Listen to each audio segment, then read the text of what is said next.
everyone, and welcome to week 3 of the course Applied Research from Hypothesis to Structural Equation Modeling.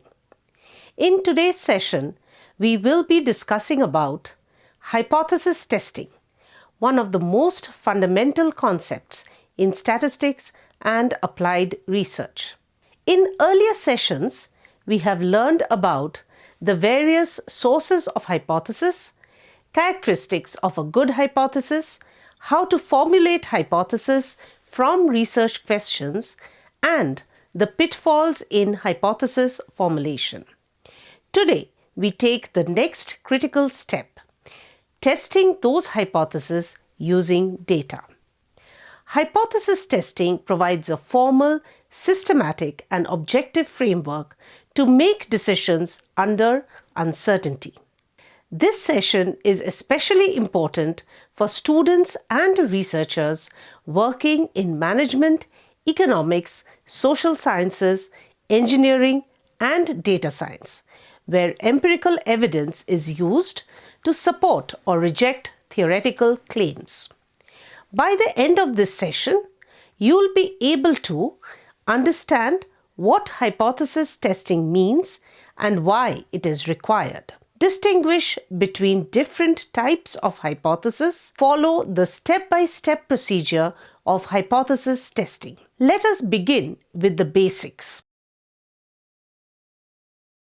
Hypothesis testing is a statistical decision-making process used to determine whether there is enough evidence in a sample of data to support a particular claim about a population. In simple terms, hypothesis testing helps us answer questions such as, does a new teaching method improve student performance? Is there a significant relationship between leadership style and employee productivity? Does an AI-based forecasting system improve supply chain accuracy? Because it is usually impossible or impractical to study an entire population, we rely on sample data. Hypothesis testing allows us to use this sample data to draw conclusions about the population with a known level of confidence. You may ask, why do we need hypothesis testing? In real-world research and decision-making, uncertainty is unavoidable. Observed differences or relationships in data may occur due to actual effects or relationships or random sampling variations. Hypothesis testing helps us distinguish between these two possibilities. Without hypothesis testing, decisions would rely on intuition or subjective judgment. Research conclusions would lack scientific credibility, and findings would not be reproducible or verifiable. With hypothesis testing, decisions are data-driven, conclusions are supported by probability theory, and results can be generalized beyond the sample. This is why hypothesis testing is the backbone of evidence-based research. A statistical hypothesis is a statement about a population parameter, such as mean, proportion, variance, correlation, or regression coefficient. In hypothesis testing, we always work with two competing hypotheses: null hypothesis, represented as H0, and alternative hypothesis, represented by H1 or HA. As discussed in week 2, these hypotheses are framed before data collection and analysis begins. The null hypothesis represents the status quo or no effect assumption. It typically states that there is no difference, there is no relationship, or there is no effect between the variables represented in the hypothesis. For example, there is no difference in mean performance between two teaching methods.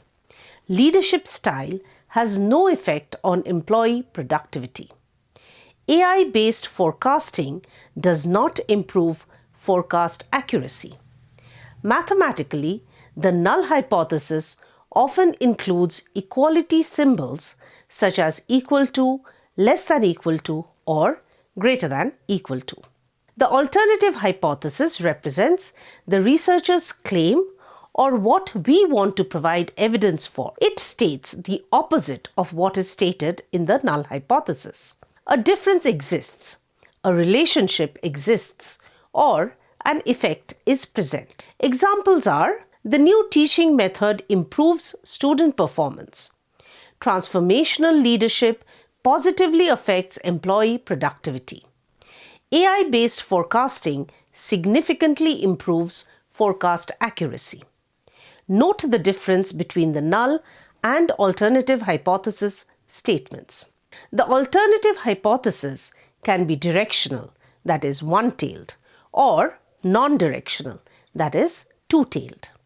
A directional hypothesis specifies both the existence and the direction of the effect or relationship as positive or negative, increase or decrease. In general form, it is stated as X increases or decreases or positively or negatively affects Y, where X is the independent variable and Y the dependent variable. Let us take a look at some specific examples from applied research. In management research, an alternative hypothesis that states training positively affects employee productivity is directional and specified as a positive effect. In education, an alternative hypothesis that states students taught using blended learning methods score higher than students taught using traditional methods. Here, the direction is specified as higher.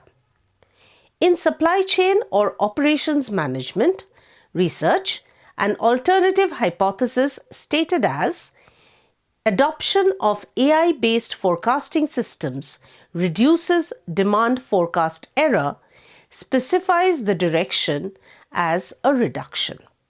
In social sciences, the alternative hypothesis increased social media exposure leads to higher civic engagement among young adults, specifies the direction as higher.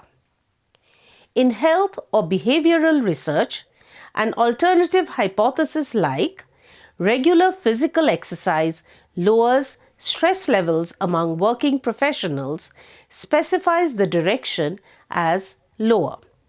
Directional hypothesis is used when there exists strong theoretical or empirical support for specifying the direction.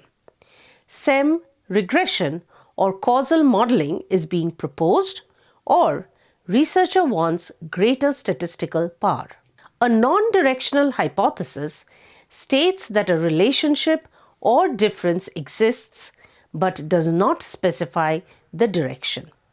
In general form, it is stated as there is a significant relationship or difference between X and Y. Let us take a look at some examples of non-directional hypothesis from applied research. From management, the hypothesis there is a significant relationship between leadership style and employee productivity is non-directional. From education, the hypothesis student performance differs between online and classroom-based instruction mentions the existence of a difference, but the direction is unknown. In marketing management, the alternative hypothesis customer satisfaction is associated with brand loyalty gives no indication of positive or negative direction. In logistics management, the alternative hypothesis technology adoption has a significant effect on supply chain efficiency does not mention the direction of the effect. The following example is a non-directional alternative hypothesis from psychology. There is a difference in stress levels between male and female employees. Non-directional hypothesis is used in cases of exploratory or early stage research, conflicting findings in prior literature, or when direction of effect is uncertain. A quick recap of the two types of hypothesis.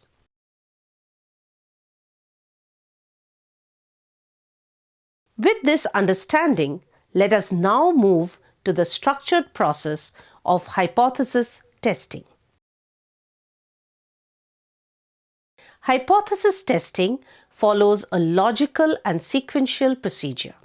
Skipping or misapplying any step can lead to incorrect conclusions. We will now discuss each step in detail.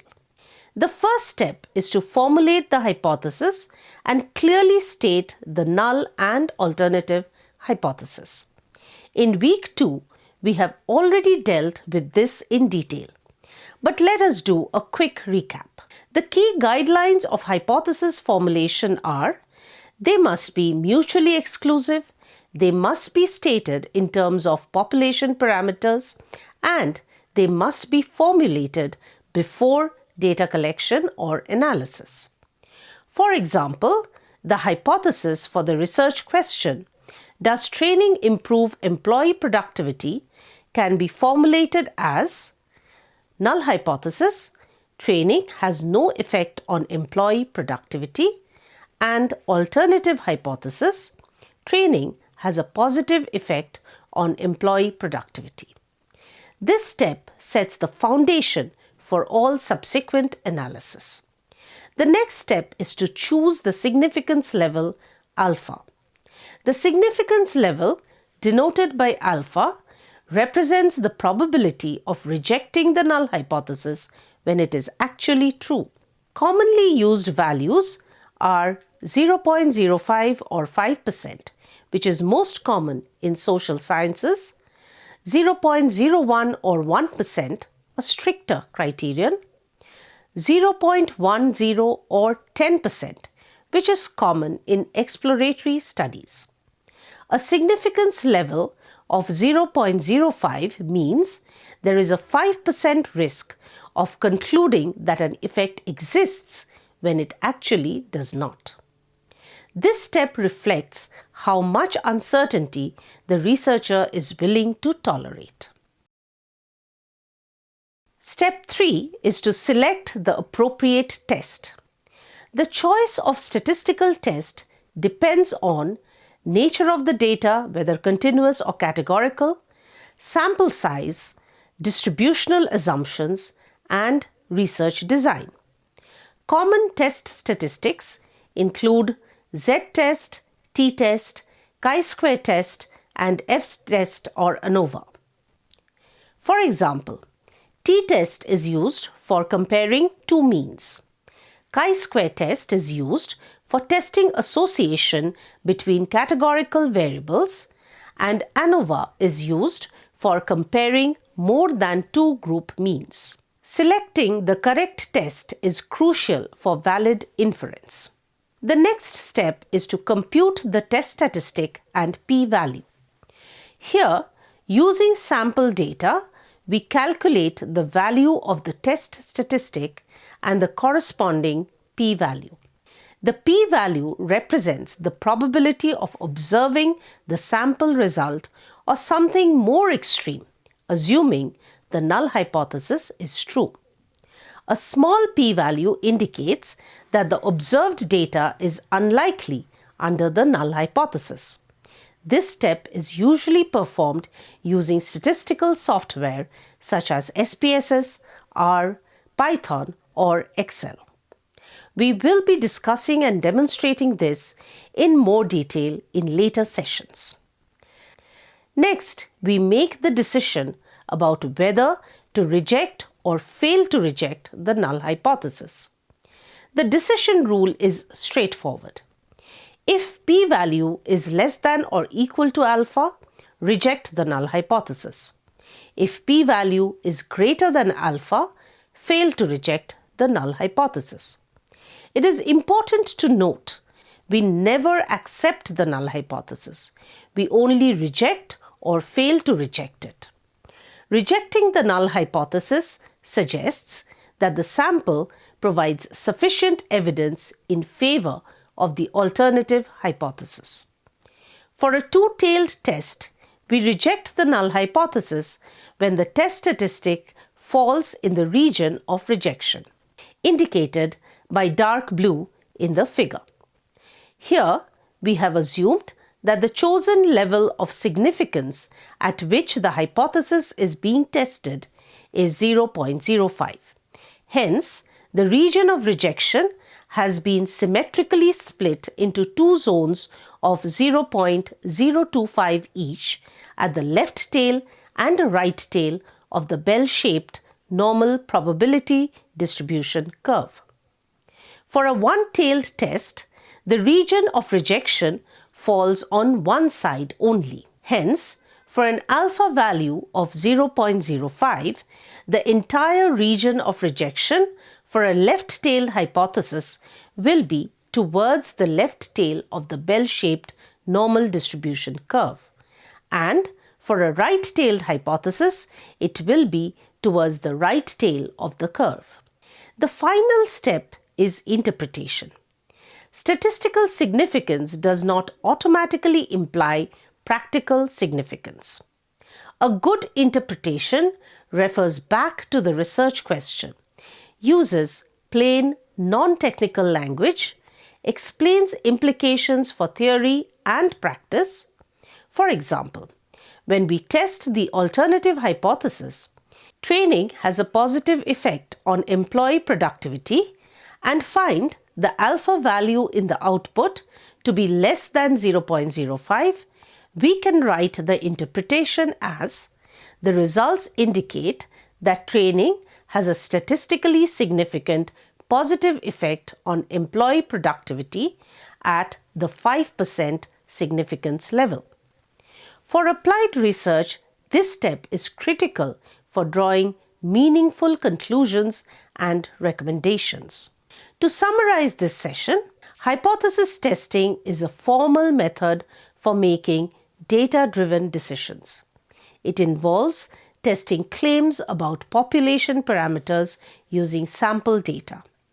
The process follows 6 systematic steps from formulating hypothesis to interpreting results.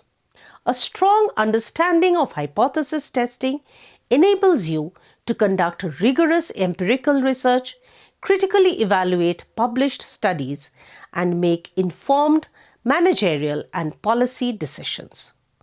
In the next session, we will apply these concepts to specific tests with numerical examples. Thank you for listening, and I will see you in the next session.